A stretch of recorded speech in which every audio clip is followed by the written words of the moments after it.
All right, ladies and gentlemen, welcome to another episode of the Irrational Confidence Podcast. It's a brand new year. We're talking college football, and there's only one game left to be same. But new year, 2024, but not a new co-host. My co-host, Fresh. How you doing, buddy? Perhaps I'm doing pretty good and probably doing a lot better than you've been the past couple of days. Folks, if you aren't aware, obviously Haps is a diehard Ohio State fan, and poor guy's been under the weather with a 48-hour bug. We're recording this on January 3rd. He got sick. Coincidence? There's certain events that happen on the 1st. Maybe they're causing him to be completely ill. Maybe not. You never know. But it's good to see you having a pulse and back alive and not super pale and ready to rock and roll. And another note on top of that, Georgia's won the past 2 national titles. If Michigan wins this championship, are you going to shut down the podcast? You mean that your brother-in-law gets a title, your co-host has 2 back-to-back titles, or you and producer Drew just going to shut the whole thing down? Just out of spite? Is that what's going to happen?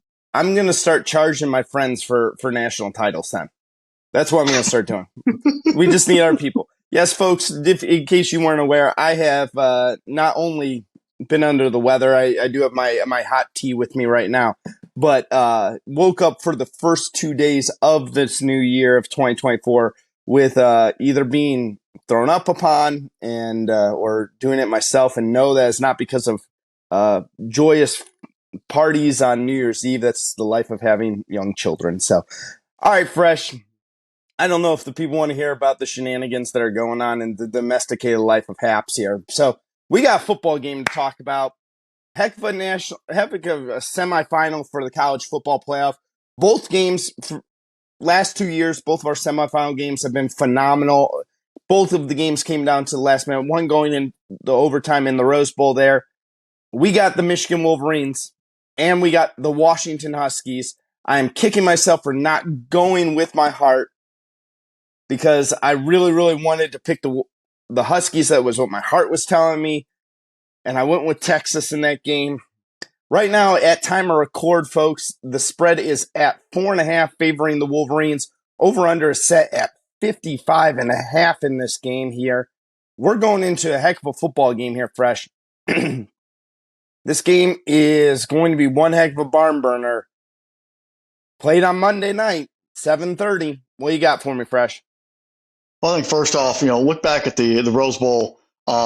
We all thought Bama would come in and just be normal Bama. And there's one thing I've kind of look back through the entire college football playoff. To win a national championship, you have to beat Alabama. Ohio State did it in the first year. They beat them in the first round. Clemson did it a couple, they went back and forth with them a few times and had their battles. Georgia obviously beat them for a national championship. And then in this case, Michigan had to beat Alabama to take that next step. It's kind of been a rite of passage for you to get there if you are Alabama yourself.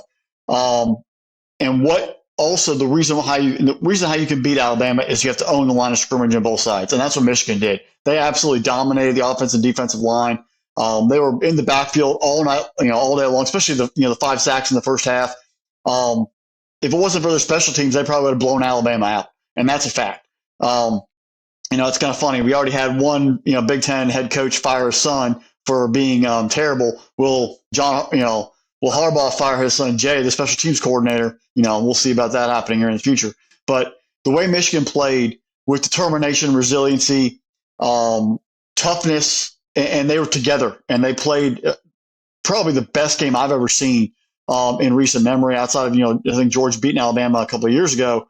The way that you attacked that team, and they were out-coached. Alabama was out-coached, out-hustled, out-tackled, out-hit, out-blocked, whatever you want to say. It's funny when Alabama's not getting some of the holding calls or not the non-calls that they usually got, and they're starting to see the flags go against them. The fans started getting outraged. You start seeing how the other half lives. You don't get every single call. Maybe things are left to be, let the kids play, and things turn out a little different. But Michigan, considering all the controversy surrounding the program, and McCarthy coming out and even admitting basically the players all knew about, they had up their cheating, and however that's going to play out at the end of the year. This game was not because of Connor Stallions. They came out and they had to physically bludgeon Alabama, and they did that. They didn't need the signals. They didn't need to know what the heck the play was going to be. I think that's actually kind of why I have a lot more respect for this win, because he was on the sideline in the stands. There's pictures of it watching the game, but he was not involved. Obviously, there was too much scrutiny around it, and they had to go out there and they had to prove it. Um, this podcast has gone back 3 years, and we have a major affection for Blake Corum. I really, I'm not much of a Michigan fan. I really can't stand Jim Harbaugh. I'm not a fan of McCarthy as a quarterback. I think he's a game manager, not a great, quarterback. And I'm not going to put up tremendous stats. Blake Corum is a beast. And that dude, and that touchdown run there, and the way he was able to keep hitting and hitting the holes, it shows a true champion effort. And that is going to have to be on display on Monday night in Houston. And the other game, Washington, we've doubted them all year long. We've seen them as a great team. We've just been waiting for that other shoe to fall. They've had so many close calls, and we're like, all right, well, they're going to get them. They're going to not be able to survive this one, not going to be able to survive this one. Well, here they are, folks. They went down to New Orleans on the Bourbon Street, flashing, videos during commercial breaks and all, and put up touchdowns and beat Texas. And that it was the more impressive part of that game was the way the defense attacked that Texas offense. And Ewers did not look comfortable all game. Like there was moments where he was just making some throws into traffic that weren't normal. He just wasn't there. But that Washington defense, they put on the biggest performance in shutting down that Texas offense. Penix was going to get his stuff done. That offense was going to score. But the way the defense was able to hold, especially that late drive at the very end of the ball game, shows this team is maybe a team of destiny. I don't know. It's the last year of the Pac-12, which is hilarious. Are they going to win a national championship and send the conference out on a note? And their only national championship was actually in the Rose Bowl, beating Michigan. So here we are. They're playing the same team again. Penix, I think right now gets the nod as the better quarterback in this national championship game. Offense and defensive line, I'm going to have to give it to Michigan. It's going to be a battle, and I think both these teams are going to continue to keep doing what they've done all year long. Let's prove doubters wrong, attack and play physical, and play and don't let the moment get too big. Michigan, I think I want to see a little bit more from the pass game, and they're probably going to need a little bit more of that in this ball game if they get down. They've never been down by double digits, and that's the thing I mentioned in our preview. For the semifinal was the way you beat Michigan is you have to get them down by double digits. You have to put them in a hole and make them have to throw the ball back in, especially late in the ball game to get back in. They've never been put in that situation except out of that game versus Georgia a couple of years ago. And then versus TCU, they were in a battle where they were able to fight back. But they were, in both those games, lost. How do you put them in a spot where they are taken out of their ball game? Because what Michigan is line of scrimmage, run the football, throw the ball when they want to, not because they have to. And then they were able to use some of the trick plays, use some of the play action, and build off of that. And that's where McCarthy becomes that game manager player who can make the big time throws on third down when he has to and when they have the defense on their heels. Can they dictate that pace in this football game? Can their defensive line get penetration like they did versus Alabama? Because they were in the backfield all day long. That's a challenge to the Washington offensive line. They won the Joe Moore Award the previous 2 years. Michigan won it.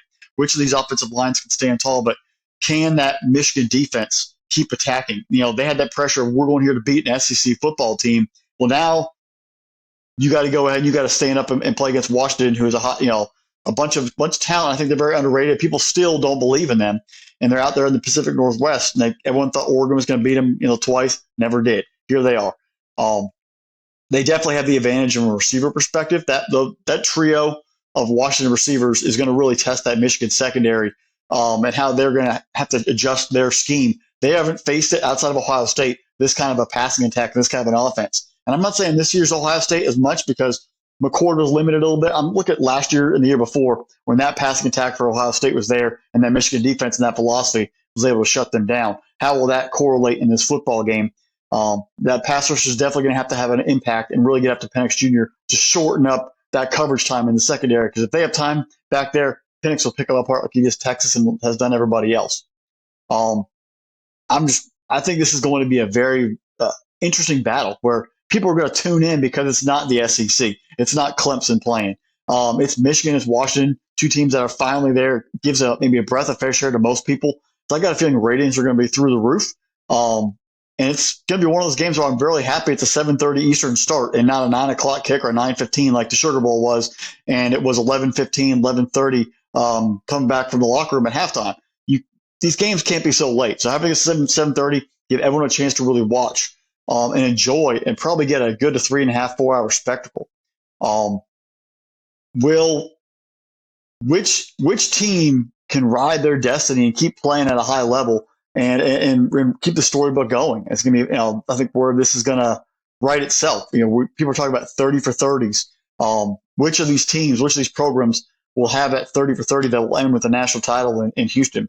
I'll give it back to you here in a second, but I just think we're in for an interesting matchup of two teams that have been underrated and disrespected, I think, and some maybe brought it upon themselves, but have looked at in different ways, and they have a chance to go out there and make a statement. Yeah, Fresh, it's going to get real interesting. I think this game's going to come. There are a couple of things that popped off into each of the semifinal games that really stuck out to me. First off, the way that the Wolverines were able to, like you said, control the line of scrimmage, but also get after the quarterback. If you look in that game, Alabama center had a lot of problems getting the football to the quarterback. And there's some poor snaps. There's a lot of, Alabama put the ball on the ground 5 different times in the game. They didn't lose all 5 fumbles. But you see, those are things that, stall out drives there. The Wolverines were able to get 6 sacks on the game. And that there's some really, really poor play calling there. That's a huge advantage. You take a look at Texas versus Washington. Texas wasn't able to get to Penix once. They might have knocked him down a few times, might get put some your breath on the back of his neck, but they weren't able to get to him. And they weren't able to sack him and take him down. That's huge. That's going to be the first part of this football game that's going to really matter. Is that Wolverine pass rush going to be able to get to the quarterback? Are they going to be able to get to Penix, put him down? Washington did a phenomenal job against a very solid, very stout Longhorns defensive line. I think that the Huskies defensive line or offensive line is going to be a little bit better prepared. We saw this problem all year with Alabama.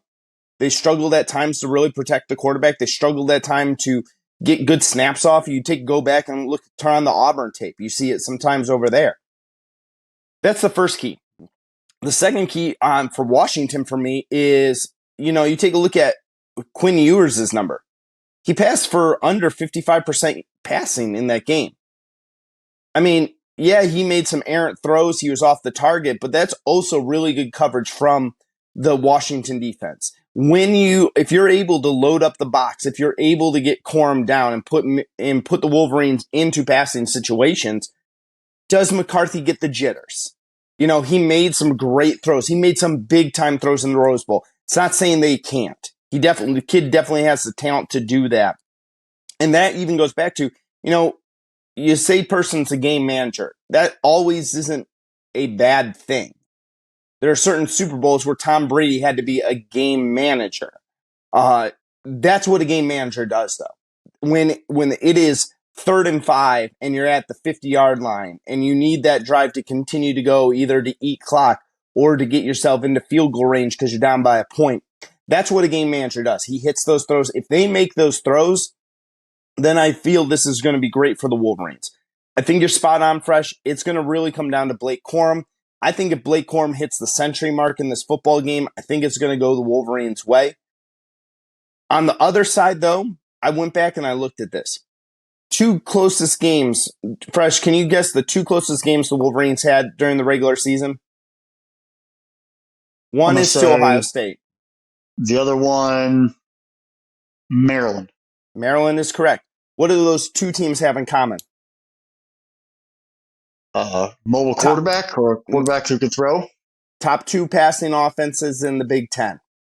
So if you're able to throw the ball, if you are able to have a very strong passing attack, you can put some pressure on this Wolverines defense. Just because you can put pressure on it doesn't necessarily mean you can win. And that's what it's going to come down to. It's going to come down, is Penix Jr. able to have another superstar performance? Is he able to throw for 400 plus yards again in a game? Couple of touchdowns. Is Odunze able to do one? Is Polk or McMillan, is one of those guys able to have another superstar level game? Because that's what it's going to take.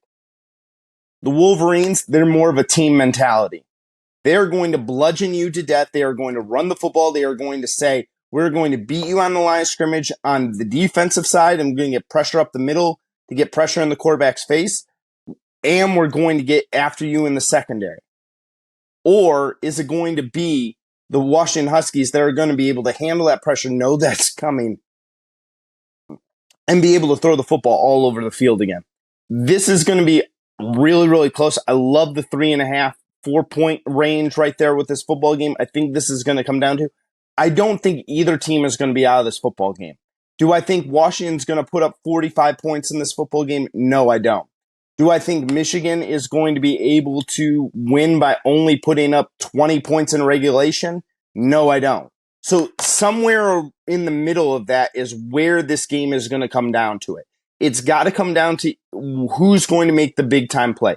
Is it going to be Blake Corum, who's just going to get 30 carries in this game and go out riding high in Michigan lore and folklore? The kid's got 25 touchdowns already this year.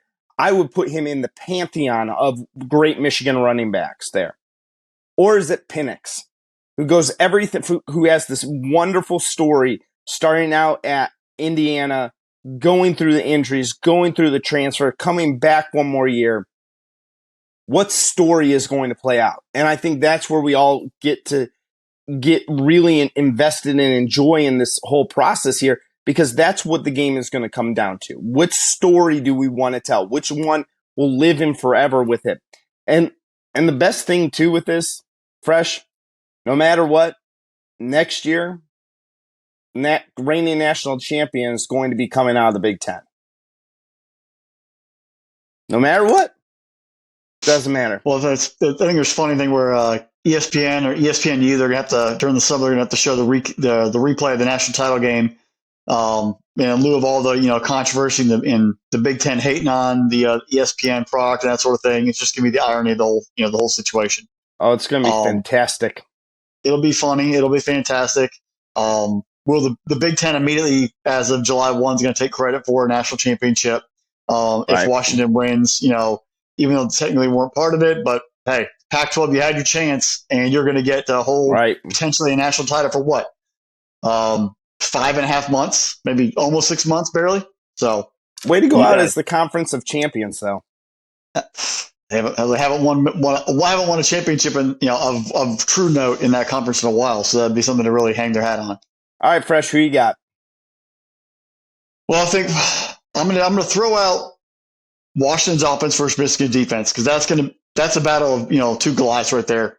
How does Michigan's offense fare against that Washington defense is really going to be the deciding factor in this football game. Two, I think both the other units that are underrated in comparison to their partners. I can't stand Jim Harbaugh winning a national championship. The thought of that, with everything it's handled, he's been a shady character since his days at San Diego. The guy's always had something up the seam, pulling a fast one on somebody and having a little attitude.